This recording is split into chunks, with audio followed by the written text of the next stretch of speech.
know when you're ready to go. Okay, we're bringing the next speaker forward now for remote. William Turner.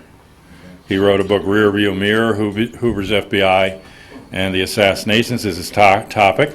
And William Turner is a former FBI agent, a whistleblower on J. Edgar Hoover's excesses. And he's done groundbreaking investigative work on the John F. Kennedy and Robert Kennedy assassinations. And his works include FBI, The Man and the Myth, Deadly Secrets, the assassination of Robert F. Kennedy with John Christian, The Fish is Red with Warren Hinkle, and Rear View Mirror, his autobiography and memoirs. So he's coming in from California, and we're trying to get him fixed up on the Ustream. Oh, yes. He's had a little bit of technical difficulties at his end. If necessary, we'll bring him in on the phone. Yes. Okay. Should be seeing you in a second. Okay, he's reading us on our end, so we should be popping up in a second.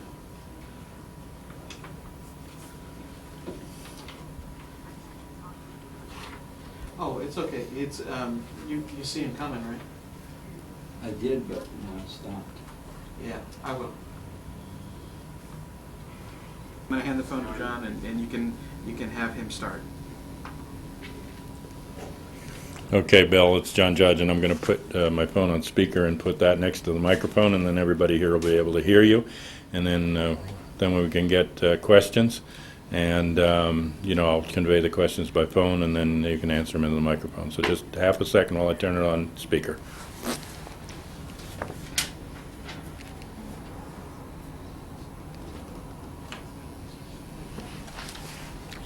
Okay, try. Hello?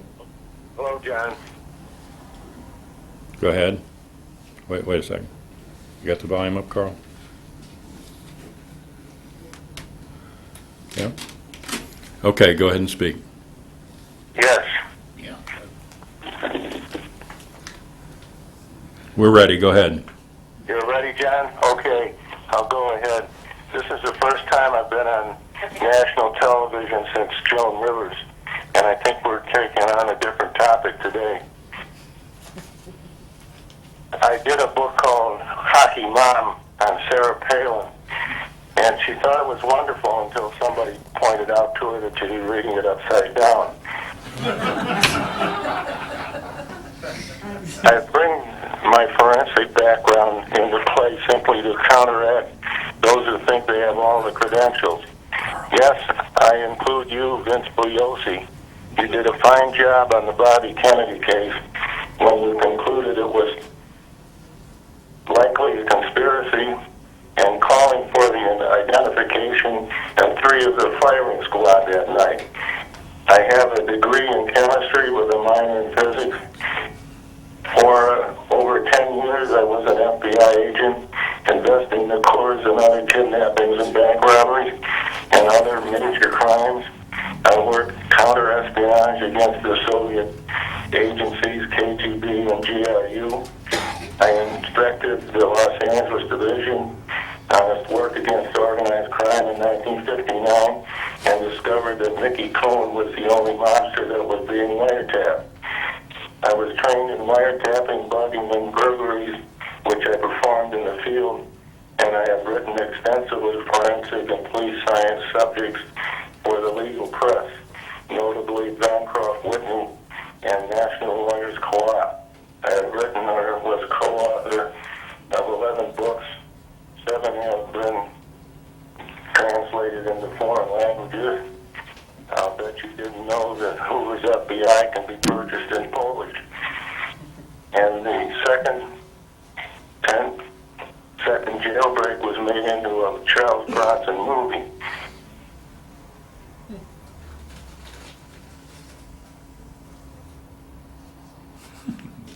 On November 22nd, I was home in San Francisco working on a story about my status as Hoover's first whistleblower. When the news from Dallas broke, my publisher called with instructions to go straight to Dallas and do a story on the breakdown in security. The delay was no more than 3 days. I had to have the copy in. The eerie scene at Dallas County Jail where Jack Ruby had been sent highlighted a morbid scene. No one believed, especially the foreign press, that Ruby killed Oswald on a likelihood that he would spare Jackie Kennedy the ordeal of a trial. I don't think that Jack Ruby was sentimental enough that he wanted to go that route. For the article, I'll have to refer to my teleprompter now.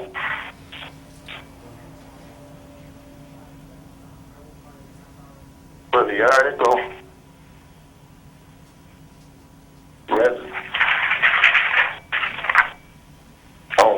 I've got the wrong page. I've been on the wrong page for a long time.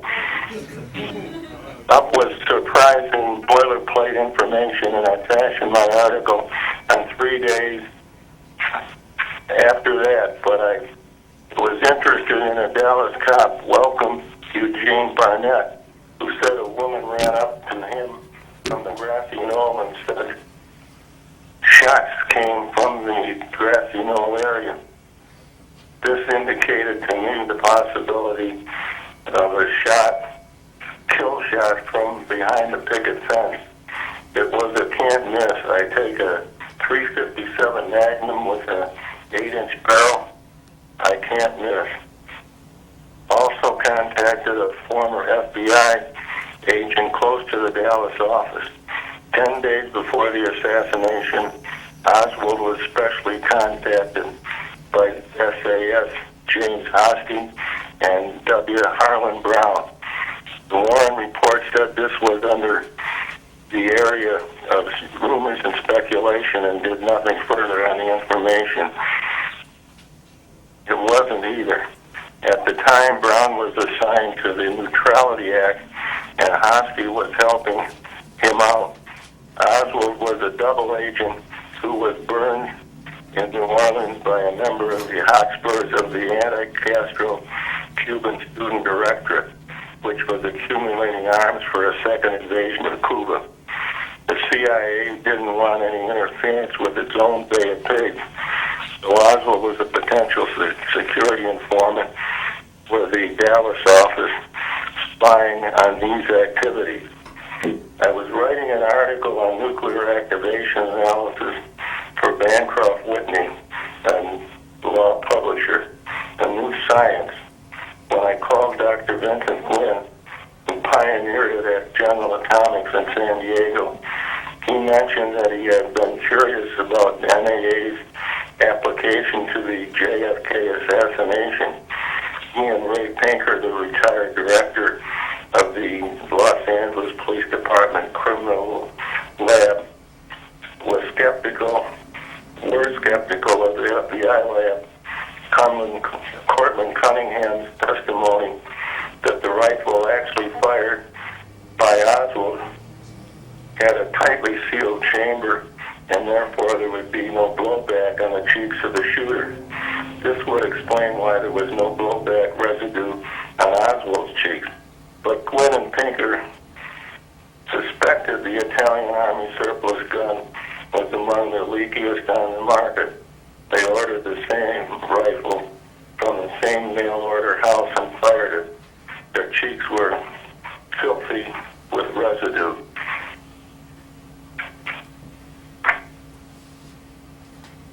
What also struck me was why Cunningham was the examiner.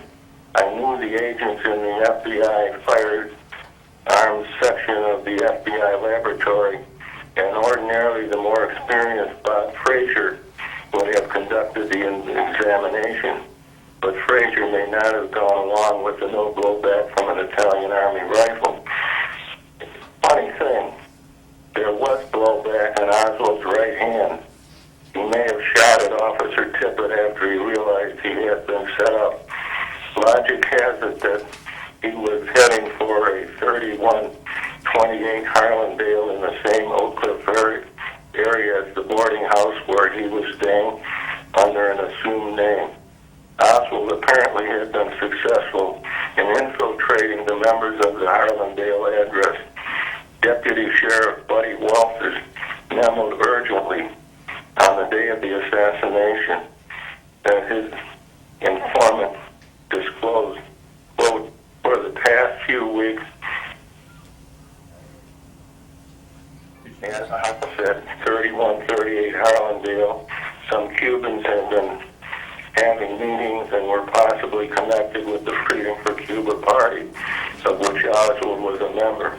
That's a right-wing party, by the way. Oswald had been there on more than one occasion, and shortly before the assassination, the Cubans suddenly left shades of New Orleans. The previous summer, when Oswald tried to infiltrate the DRE there, he was confronted by DRE official Carlos Brunier. When DA Jim Garrison asked me to help him, I went down there. With a couple of hours to spare, I went to an address that had always fascinated me, 544 Camp Street. It had been given to me by a defector from the paramilitary right-wing Minutemen. Garrison's investigations later interviewed Bannister's secretary, Delphine Roberts, and her daughter, who advised that Oswald was operated by Bannister in clandestine activity, and thought it strange that he stored left-wing literature against Castro in the closet of the office because Bannister and Delphine herself were right-wing. Bannister worked for the CIA and was involved in the Bay of Pigs. I knew him in the FBI, and he was indeed off on the right. Oswald's mistake was trying to infiltrate the DRE through Brunier, so he had to be reassigned to Dallas.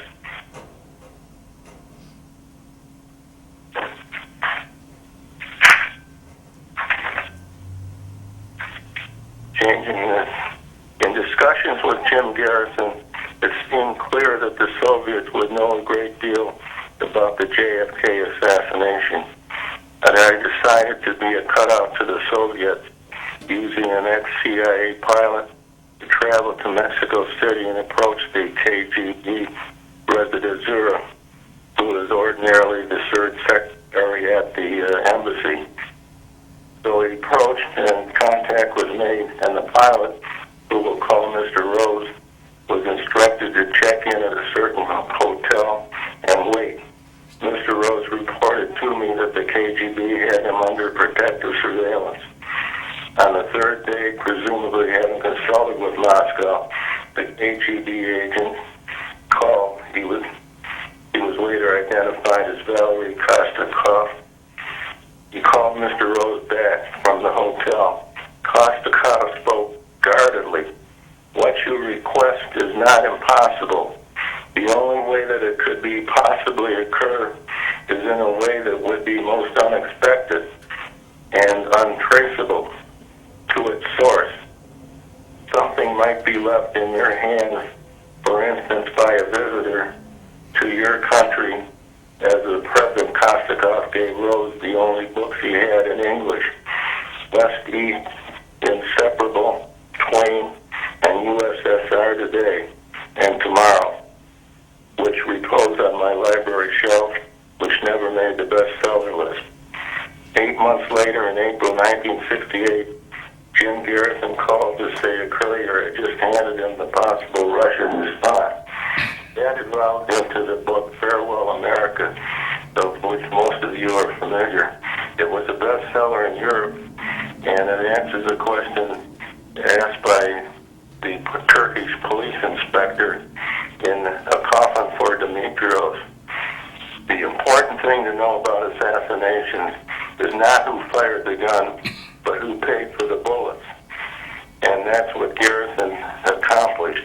If you read his book, you will find the sponsorship of the assassination pulled together into one scenario, and that is a paramilitary setup that it was a ambush buzzed. So I have come to the end of my delivery, but I wanted to show you the cover of Farewell America. And Might be out of the resource room. protagonist for that side, the French side, was Hervé Patrick Lamar. He told me that they had the Zapruder film, and sure enough, they produced it. So I had it at that very early stage in 1968, and he was working with the Kennedy side in bringing about the book project. We sent a envoy over to France, and he was taken in tow by Lamar, taken up to the office of Monsieur Ducret, who was the chief of the chef of the French Secret Service, and he came out with a note on the calling card of the president of France, saying, "Je suis très sensible de la confiance vous m'exprimez." That was the president of France speaking and endorsing the project and thanking the Garrison group for their interest. So the book will find a place in history as the background of the assassination of John F. Kennedy. I ran for U.S. Congress in the this is Nancy Pelosi's now, but in 1968 I ran in a Democratic primary, endorsing a reopening of the Warren Commission investigation and pointing out that to do less would not be sensible, but might cost us the life of a future president of John Kennedy's instincts. Unfortunately, I didn't win, but I was shocked when that same night in the same Democratic primary, Bobby Kennedy was shot and killed. So I further pursued the investigation of the assassination of Robert F. Kennedy. Vince Bugliosi was instrumental in bringing public attention to it. I wrote a book with John Christian called The Assassination of Robert F. Kennedy, and the forensic stuff that I wrote was very heady. The chief medical examiner of Los Angeles County counted in the pantry that night something like 13 bullet holes that had either entered the bodies of victims in the pantry or hit cartways, walls. There were 13, and Duran's gun would only hold 8. So we had an investigation on our hands into the Bobby Kennedy case. And as far as I'm concerned, it's solved. But we can't get officialdom to acknowledge that. So I thank you for your attention, and I thank John for inviting me. And I'm proud of all the friends I've made over the years with COPA and the assassinations investigation. Thank you very much.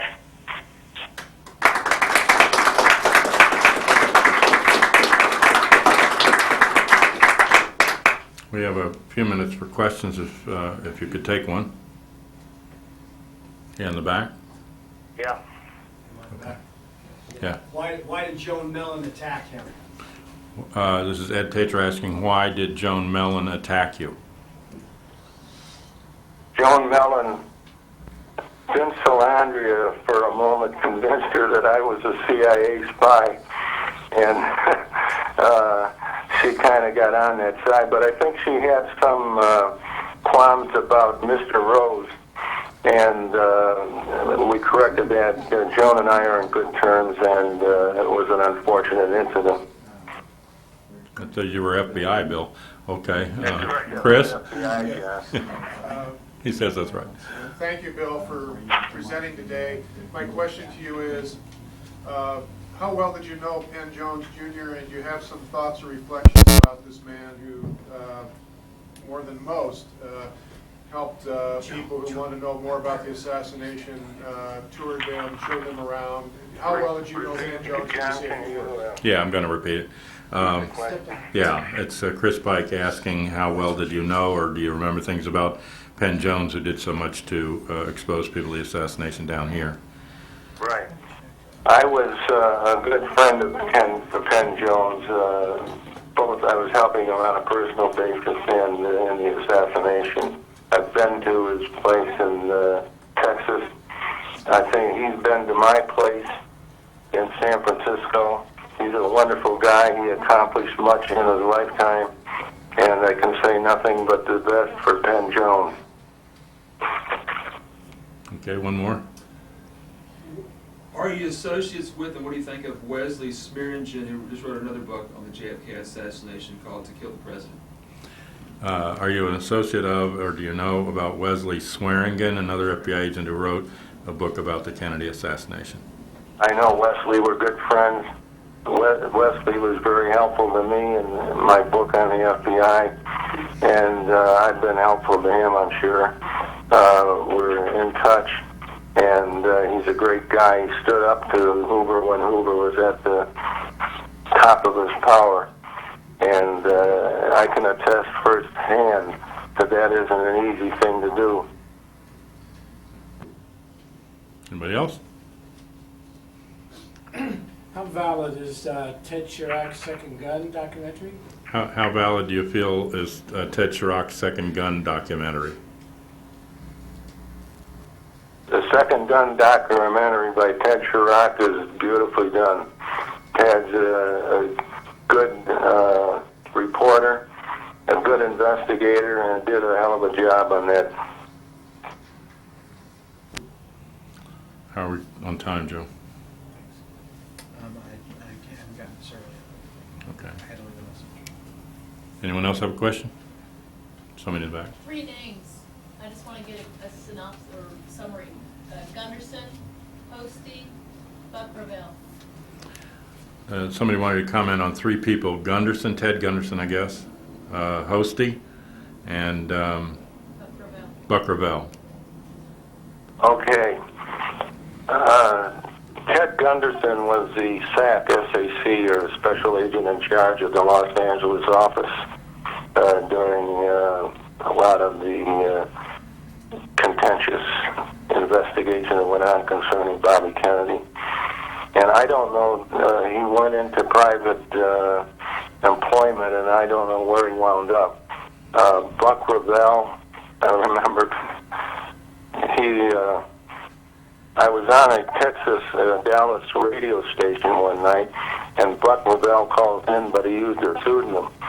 And I said, "Is that you, Buck?" He had to admit it was. And I said, "Well, if you persist in the idea that that leaky Carcano shot the president, I don't admire your forensic skills." So he hung up, and then who was the other one they wanted to know about? James Hosty. Oh, Hosty. I got information from a source close to the Dallas FBI office that Hosty was assisting W. Harlan Brown, who was a senior FBI agent out of Fort Worth. And Brown we can verify that Brown was doing Neutrality Act investigations at the time of the assassination. And that, of course, is carried as a potential security informant, a PSI. So Hosty was